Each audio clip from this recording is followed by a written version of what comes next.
Hello everyone, welcome back. It's me Astra Suryawan. Dan pada video kali ini saya akan membahas tentang song.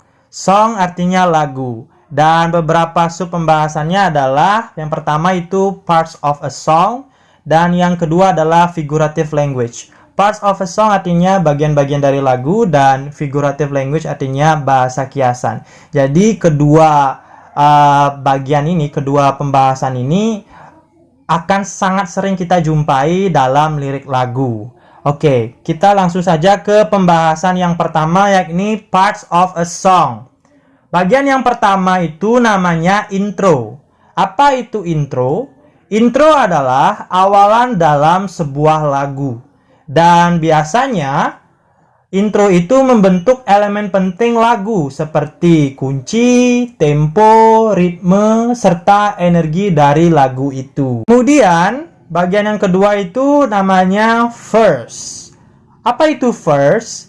Verse adalah isi cerita dari sebuah lagu. Dan biasanya akan ada lebih dari satu verse dengan lirik yang berbeda. Namun, tidak jarang memiliki nada yang sama. Oke, ingat, verse itu adalah isi dari sebuah lagu, menceritakan apakah lagu itu. Kemudian bagian yang ketiga namanya chorus atau refrain.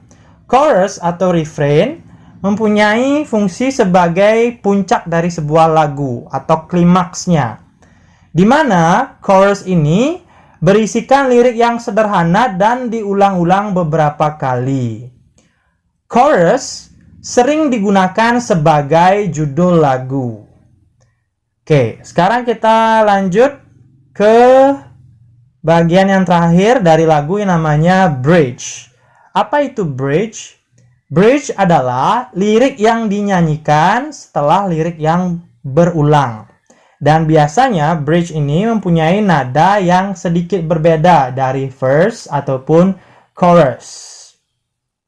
Nah, itu dia beberapa bagian dari lagu. Sekarang kita lanjut ke figurative language atau bahasa kiasan.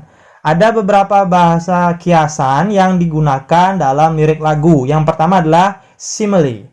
Jadi simile adalah majas yang membandingkan dua hal yang berbeda. Dan biasanya menggunakan kata-kata seperti bagaikan, layaknya, dan lain-lain. Contoh dari simile adalah you are like an angel. Kamu bagaikan seorang malaikat. Jadi yang dibandingkannya adalah kamu dan malaikat. Adalah dua hal yang berbeda namun mempunyai unsur yang sama. Oke, itu namanya simile. Sekarang kita lanjut ke personification. Apa itu personification? Personification adalah majas yang memperlakukan benda selayaknya manusia. Nah, contohnya adalah Hello Darkness, My Old Friend. Ini adalah salah satu lirik lagu. Jadi di sini Hello Darkness, My Old Friend artinya Hello kegelapan, teman lamaku. Kegelapan, sesuatu yang abstrak, diperlakukan selayaknya manusia. Khususnya diperlakukan selayaknya teman lama. Itu adalah contoh dari personification. Kemudian selanjutnya ada namanya hyperbole atau hiperbola. Hiperbola adalah majas yang menjelaskan sesuatu secara berlebihan. Tujuannya adalah agar suatu hal itu terdengar lebih baik, keren, dan sebagainya. Contoh dari hyperbole atau hiperbola adalah I think my head is gonna explode. Yang artinya saya pikir kepala saya akan meledak. Jadi akan meledak ini merupakan hyperbole karena berlebihan sekali mengatakan bahwa kepalanya akan meledak. Selanjutnya ada yang namanya symbolism. Symbolism adalah majas yang membandingkan satu hal dengan simbol yang lain. Nah, tujuannya adalah untuk menyampaikan pesan tersirat alias implisit. Jadi pesan tersirat itu namanya implisit, sedangkan yang tersurat namanya eksplisit. Contoh dari simbolisme ini adalah that football team always be the dark horse. Artinya, tim sepak bola itu selalu menjadi kuda hitam. Kuda hitam ini adalah simbol. Bukan secara harfiah adalah kuda yang berwarna hitam, tapi kuda hitam ini lebih merujuk ke sekelompok orang atau seseorang yang diremehkan dalam suatu kompetisi. Namun ternyata di akhir kompetisi malah dia yang memenangkan kompetisi tersebut. Jadi diremehkan, tapi nanti dia epic comeback alias kembali dengan sangat epic, sangat luar biasa. Itu namanya symbolism. Dan yang terakhir ada namanya idiom. Jadi idiom ini adalah ujaran yang maknanya sudah menyatu. Maksudnya apa? Jadi maknanya itu tidak bisa ditafsirkan dari unsur pembentuknya.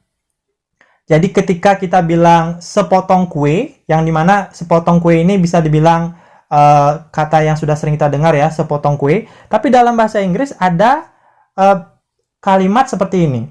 That text is a piece of cake.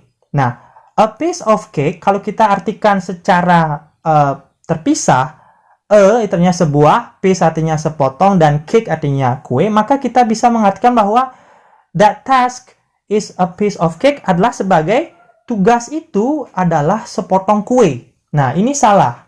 Jadi, kita tidak boleh mengartikannya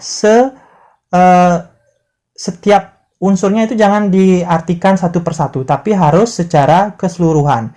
Jadi rupanya dalam bahasa Inggris, a piece of cake itu diartikan, ya, secara idiom itu diartikan sebagai sesuatu yang gampang atau mudah sekali. Jadi, tugas itu gampang adalah kalimat yang benar. Bukan tugas itu adalah sepotong kue. Nah, itu dia tentang figurative language. Dan apa hubungannya dengan lagu? Seperti saya sudah jelaskan sebelumnya di awal bahwa biasanya lagu itu akan menggunakan majas-majas ini. Dia akan menggunakan majas simbolism, idiom, hyperbole agar liriknya itu bisa lebih romantis, bisa lebih keren, dan lain sebagainya. Dan sangat penting untuk kita juga tahu perbedaan antara bagian-bagian dari lagu yang mana namanya intro dan verse, chorus, dan bridge. Nah, itu dia penjelasan tentang bagian-bagian dari lagu dan juga figurative language. Semoga bisa dipahami dan kita berjumpa lagi di video selanjutnya. Terima kasih.